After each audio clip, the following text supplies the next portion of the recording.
Today we're going to have a special video. Well, why you ask? It's because I'm going to answer 10 questions that were sent to me from another user. Well, I should say follower, not user, but I'm being used by all of you anyways. That was a joke, by the way. Don't look too deeply in it.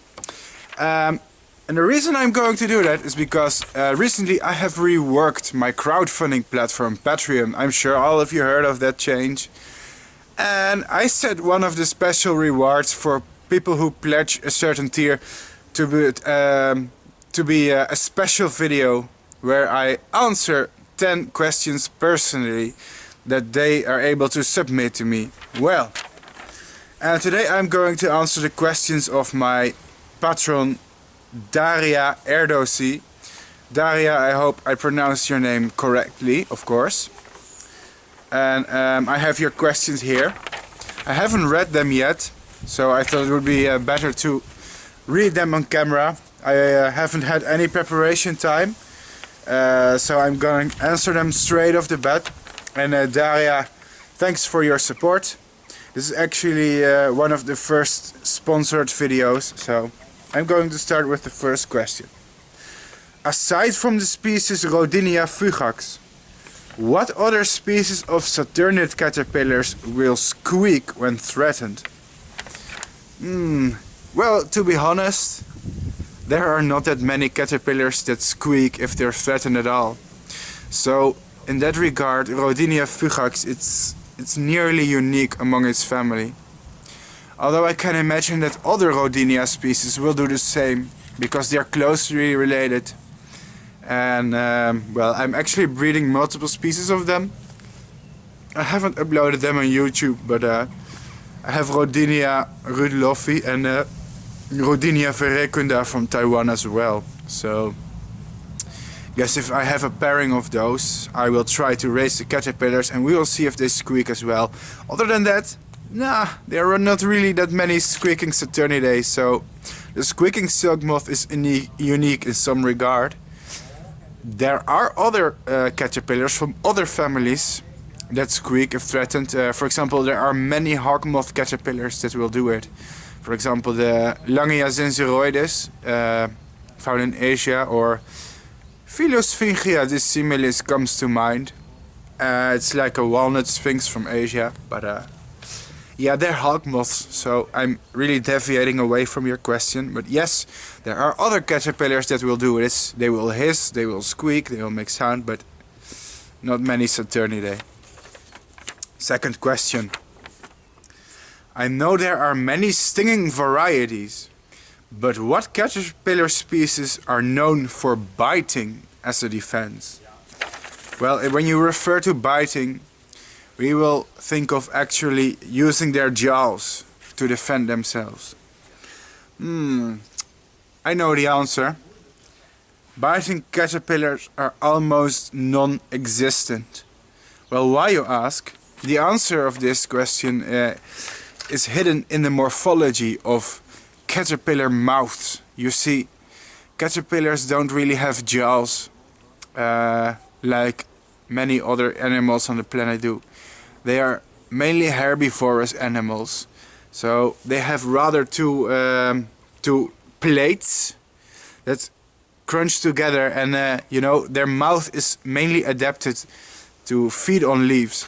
Yeah, let me demonstrate. Imagine this is a leaf of the host plant, and the mouth of a caterpillar rather opens vertically, so it would be able to take bites out of a leaf easily, but it cannot really bite any other surfaces because their mouth is like this very narrow slit. Yeah, that's hard to really grab a surface with. Of course, this is a broad generalization because there are like 250,000 species of butterflies and moths on this planet. Yeah, and some of them will have meaner jaws than others. I think that at this point I have literally bred hundreds of moth species, and have I encountered biting caterpillars? Yes, I have, one species. It was the goat moth, Cossus cossus. Look that one up. And I think in general Coccidae caterpillars. Coccidae is the family known as carpenter moths or wood boring moths or goat moths, whatever you like to call them. You see, and most of those Coccidae caterpillars, yeah, the secret is in their life cycle, I think, because these caterpillars are wood boring. That means that they literally live inside their host plants, inside trees and shrubs, and here they bore tunnels through the wood. And because their diet consists of wood, not of leaves, their jaws have adapted to this, and their jaws are generally very strong, and they are able to actually pinch you. It doesn't really hurt that bad, but it can give you a good scare. Yeah, Coccidae caterpillars, they are biting caterpillars for sure. I've experienced it myself. If you, so to speak, piss them off, they'll bite you in your finger. Although it's really, it doesn't really hurt. It's just, I guess maybe it helps against small invertebrates, but I cannot imagine it hurting anyone. Either way, third question. What is the fur on butterflies and moths composed of? Obviously, it isn't an actual growing follicle. Is the scale variant? Well, you basically you answered your own question here by saying, is it a variant of scales? Let me tell you the difference between hairs and scales in insects. Nothing. It's the same thing. What we call a scale is basically a flattened hair.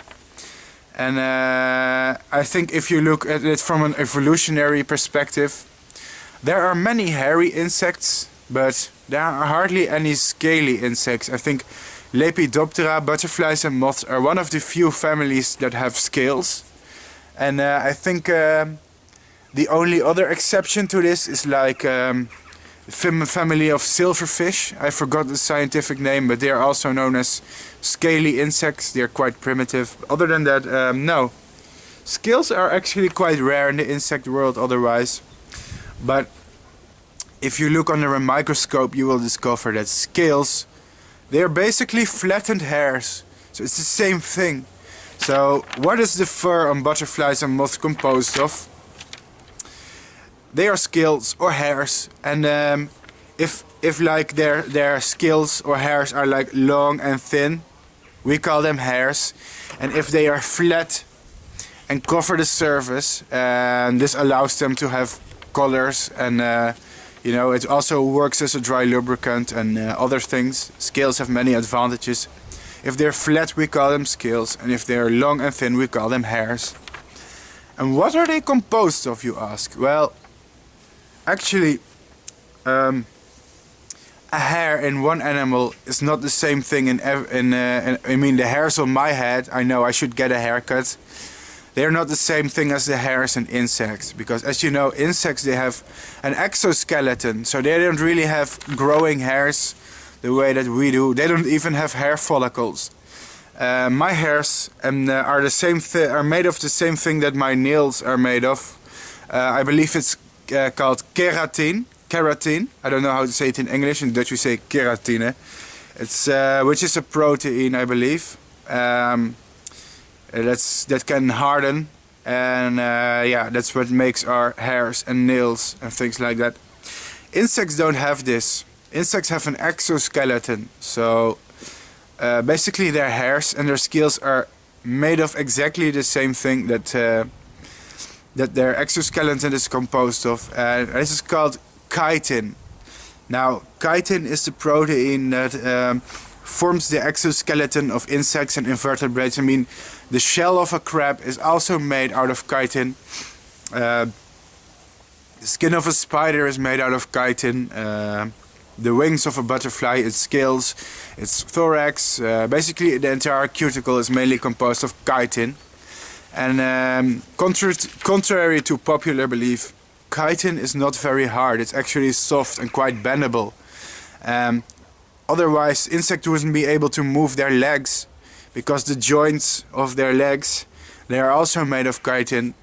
So the chitin is hardened by a second substance called sclerotin, And this sclerotin, this it's basically the substance. I'll call it a substance, but it's what hardens the exoskeleton to the point of becoming really rough and stubborn, you know. I shouldn't say stubborn, but yeah, well, I think you guys get the point.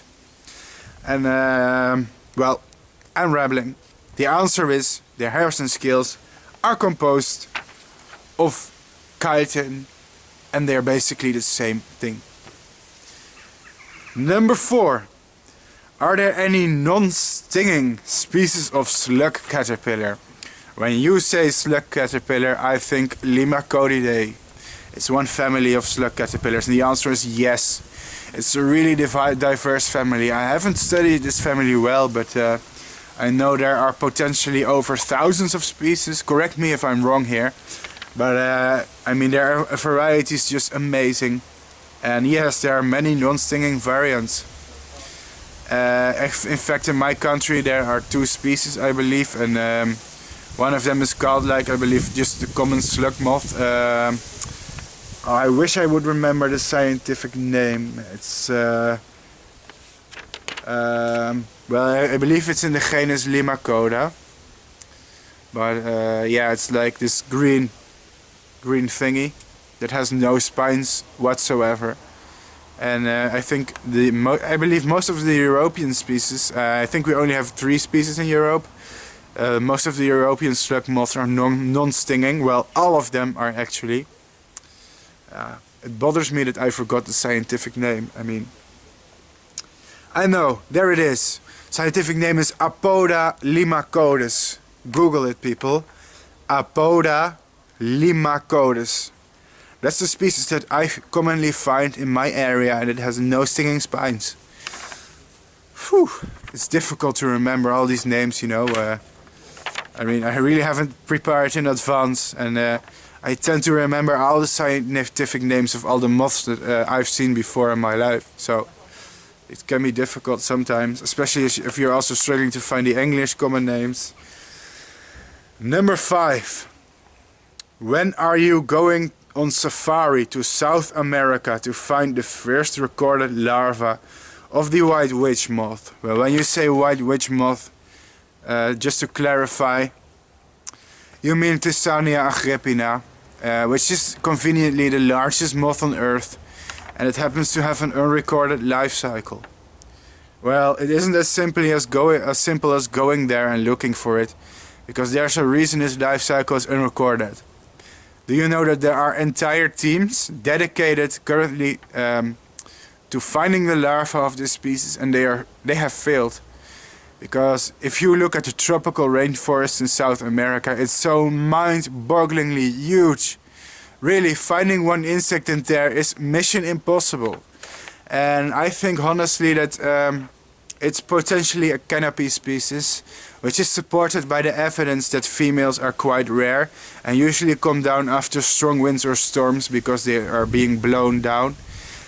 If they are canopy species, good luck finding them. It means you can find them on one specific host plant somewhere in a tree, which is about 17 meters high. I'm not kidding you.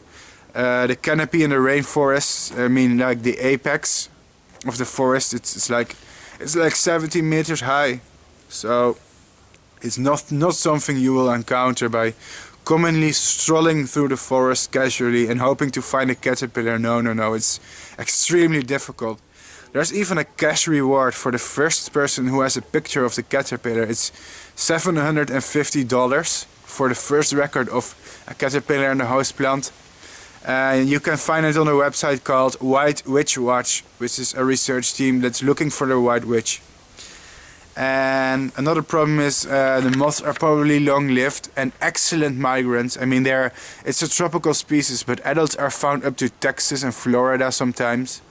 And you can bet that they are actually not reproducing in these areas. Although I cannot support this claim by scientific evidence, I think it's really clear that it's such an excellent migrant that it can travel miles and miles away from the place of origin where it's actually breeding and reproducing.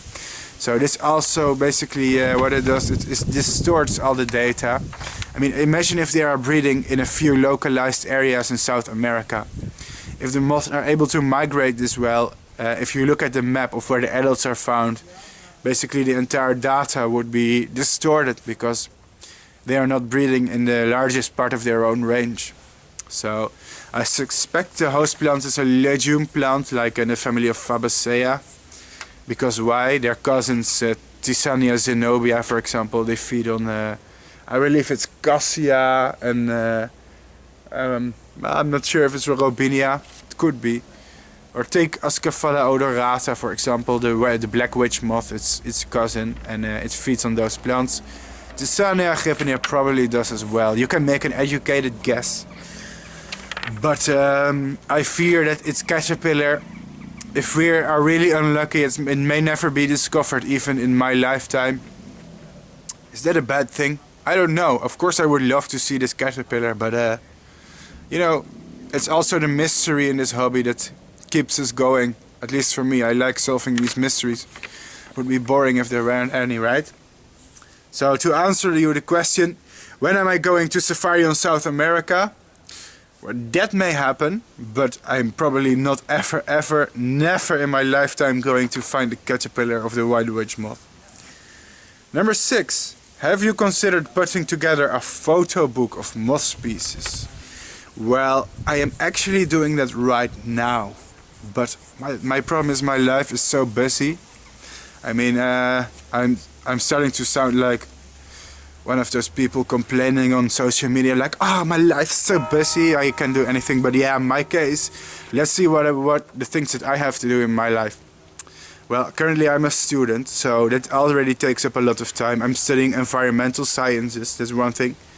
Number 2, I'm studying Russian language. That means every week I go to classes, Russian classes, you know, and I have homework for it too. Well, that's just 2 things. I'm the conservator of a scientific insect collection in Rotterdam, Natuurhistorisch Museum. It's a natural history museum in the Netherlands, and I am the curator of the insects there, which is a voluntary position but also takes a lot of responsibility and dedication.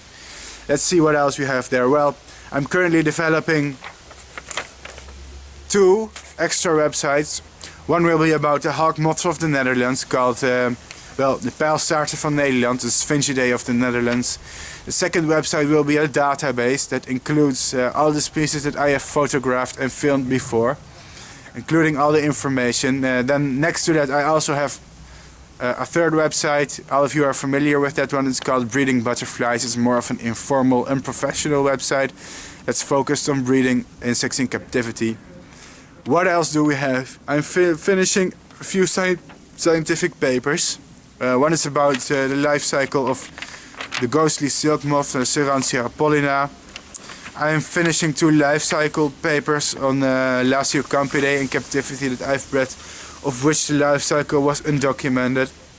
What else do I have? I have this YouTube channel to manage. I'm still following driving classes, driving lessons. Of course, I still also have somewhat of a social life. And of course, don't forget, I breed over 40 species of butterflies and moths a year. I make videos of them, I edit them.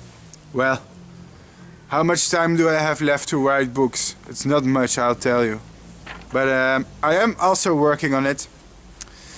When it's gonna be finished, I don't know. It could be 1 year, it could be 2 years. By the way, when it's finished, it will be available for free for patrons. So this is a video for you, a patron.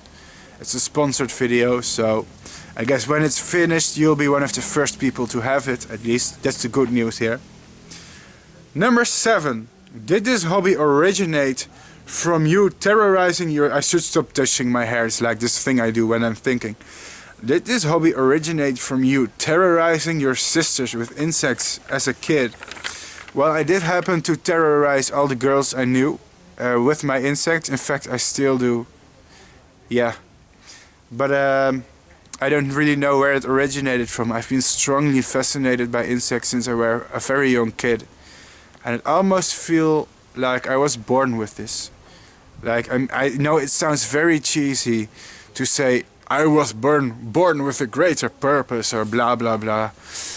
Of course, when you grow up and you become an adult, of course you orient yourself in life and your goals change. But for me it has never changed. It sounds strange, but I have videos and photos where I was a 10-year-old kid. And I was like holding these cabbage white butterflies, Pieris brassica. I used to breed them. When I was 10 years old, and my dad, he built like this, well, how do you call it, like this cabinet for me, in which I could store all my pupa and eggs. So it was never a conscious choice for me. As long as I can remember in my life, I wanted to do this, and I'm still doing it. And I will probably still be doing it 10 years from now, or 20 years. And when I'm 80 or 90, and when I'm lying on my deathbed, I'm probably still, if I'm vital enough to do it, I'm probably still out there breeding butterflies and moths. I mean, it's one of the things that never change, probably. It's very weird to describe this. I mean, I think the origin of my interest is something very psychologically, embedded in my mind. It's something that's very deep in my personality. Number 8. On all your videos and information pages, sorry, pronunciation, I found one thing oddly unmentioned that all first-time caterpillar races are pretty much blown away by: the sheer amount of poop that comes out of these things. I can't imagine poop pile up in your garden with all of these massive creatures. What do you do with all the poop? That's an interesting question. The answer is very simple. I really dump it in my garden, but it's not really a pile up of anything. I mean, of course, I breed a lot of species, so they produce a lot of droppings. But caterpillars have a very inefficient digestive system, I believe. Like they poop out over 80% of all the nutrients they eat. Their strategy is different. Instead of eating a little and digesting it very well, basically their strategy is they just eat a lot all the time. And the fact that their digestion is not very efficient, it doesn't really matter, because they have access to like unlimited food. So they just eat a lot in a short time, and they also defecate a lot. Because of that, their droppings are very nutritious and broken down by fungi, bacteria, and absorbed in the soil. In fact, they are excellent fertilizer for plants. I don't use them personally as fertilizer because I don't grow plants as a hobby, but I've actually had requests on Facebook where people wanted to buy the droppings of my caterpillars to use as compost for their plants. I've refused this offer because I don't really like shipping and storing kilos of animal droppings. I mean, I know I'm a weirdo and my comfort zone when it regards to insects it's high, but that one's out of my comfort zone. So nonetheless, it's not something that will pile up in your garden. Number 9. What are the species you are excited to try raising next? That's a difficult one. If you have so many species, favoritism becomes difficult. I have to think about that for a while. What's my favorite? What one am I excited about? Well, I am in the possession of one of the biggest Automeris species in the world. It's called Automeris postalbida, and I was going to keep it a secret. I have like 50 cocoons behind the scenes, I'm not kidding. And I was going to secretly store them and not film or photograph them until one of the adult hatches. But I'm very excited to breed it. If I succeed, because they can be tricky to pair and raise. I know some of you guys will comment, no, Automeris are easy, this and that. Well, they're not easy to me. So I would be very excited to breed Automeris postalbida. Really, I love Automeris, and seeing one of its biggest caterpillars, to me it would be amazing. I'm also about to receive an interesting thingy from Japan. If I'm lucky, that is. It's called Erasmia pulgella. and it's Erasmia pulchella. It's like an 8 centimeter big, highly iridescent species of Zygenidae. So that one would be really great if, to see. Otherwise, what else you have going up? Automeris metzli, another Automeris. I know I'm name dropping scientific names here, but it's the only way I know how to do this. Otherwise, I have this strange tiger moth from Pakistan. It's called Callimorpha principalis. It's also a big species from a strange locality. You don't see animals from Pakistan that very often. It's very hard to get livestock from there, and I'm already raising them, so I truly hope that I can raise some of them to adults for my YouTube, because the adult moth is extremely impressive. Otherwise, this week I uploaded a video of this Arabidae moth called Theos Juno. And to some they may not be interesting, but for me it has been a dream species because I love the way that species looks. Seriously, it has been a dream species of mine for like 3 or 4 years already, so I can't believe I'm actually breeding them. The last question, number 10. Have you ever kissed one of your caterpillars? Clearly you are not unaffected by how adorable they can be. From personal experience, I know how difficult this impulse can be to resist. Honest answer, well, of course I've kissed some of my caterpillars. I've even dated a few of them. Well, I wouldn't recommend kissing the majority of them though. They can get you some nasty skin rashes, or they can have venomous spines. Don't kiss random caterpillars, guys. Honestly, I've hurt myself plenty of times by just touching them. So if you're about to kiss any insect, make sure that what you're doing is sane. And I know I'm not the best person to listen to in regards of sanity, but still. That was my first Patron video. Thank you, Daria, for your patronage. And to all of you other viewers out there, consider joining my crowdfunding platform. I'm constantly reworking and updating it. I think I'm also about to work on an e-magazine. And first I have to prepare some articles, and I'm also preparing a few new websites.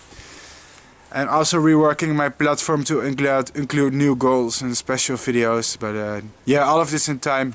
Like I mentioned in this video, I'm a busy man, so it will probably take time to fix all of this for all of you. But I've been happy this year. I mean, I think I've gained like 1,000 subscribers or more this year.